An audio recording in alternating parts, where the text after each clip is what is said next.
শীতের সিজন মানেই তো হচ্ছে পিঠাপুলির ধুম। শীত কিন্তু শেষের দিকে, এদিকে কিন্তু আমাদের অনেক পিঠা খাওয়ার বাকি রয়ে গেছে। আজকে তাই বানিয়ে ফেললাম দুধকুলি পিঠা, একবার লোভনীয় মজাদার পিঠা। শীতের সিজনে খেজুরের রস দিয়ে দুধকুলি পিঠা বানালে কি যে মজা হয়। হ্যালো এভরিওয়ান, আসসালামু আলাইকুম। সবাই কেমন আছেন? আশা করি সবাই অনেক ভালো আছেন।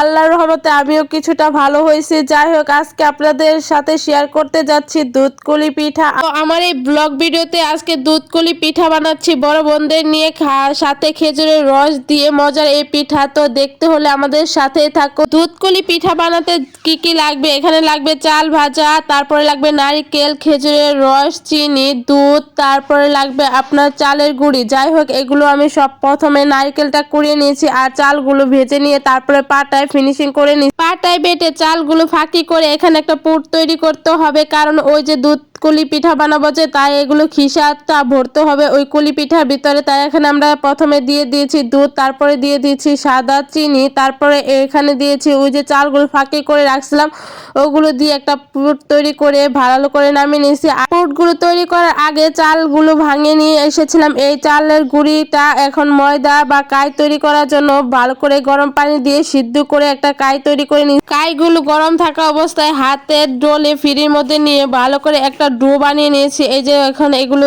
সুন্দর করে ডো বানানো শেষ। এখন এখানে ছোট ছোট বাটির মতন করে শেপ দিয়ে তার ভিতরে যে ওই যে আমরা পুরটা তৈরি করছি এটা ভরে দিচ্ছি। এই পিঠাটা বানাতে ছোট ছোট করে সুন্দর করে কুলি পিঠার সাইজ করে বানিয়ে নিতে হবে, একদম ছোট ছোট করে বানাতে হবে। তারপরে এগুলো দুধের মধ্যে আর খেজুরের রসের মধ্যে চুবিয়ে দিলেই হয়ে যাবে দুধকুলি পিঠা। এই পিঠা বানাতে কিন্তু অনেক সময় লাগে। এখানে কিন্তু আমরা 3-4 জন বসে পড়ছি, মানে আমরা বোনেরাও বসে পড়ছে, তারা পিঠাটা বানাচ্ছে আর আমি বসে বসে ভিডিও করছি। পরে আমিও বানাইছি। মানে এই পিঠাটা বানাতে অনেক সময় লাগে, কারণ ছোট ছোট করে সাইজ করে বানাতে হয়, তো তাই অনেক সময় লাগে। যাই হোক, আমরা কিন্তু অনেক সময় পেরিয়ে গেছে এই যে পিঠার পেছনে। প্রায় আমরা বিকেলবেলা বসেছিলাম, প্রায় রাত্রি হয়ে গেছে। এই পিঠা বানাতে বানাতে মানে সন্ধ্যা হয়ে গেছে। এক বুল পিঠা বানাইছি, কারণ আমাদের পরিবারের লোকজনের সংখ্যা অনেক বেশি। কারণ আমার বোনের হাজবেন্ডরা আসে নাই, তাদের জন্য দিয়ে দিব, কারণ জামাইরা না খাইলে বউরা খেতে পারে না। তাই তাদের জন্য বানানো করে বেশি করে বানাইছি, তাদেরকেও দিতে হবে, তাই আমরা সবাই মিলে খাবো। আবার মানে আশেপাশের লোকজনদেরকেও দিব, তাই বেশি করে বানাইছি।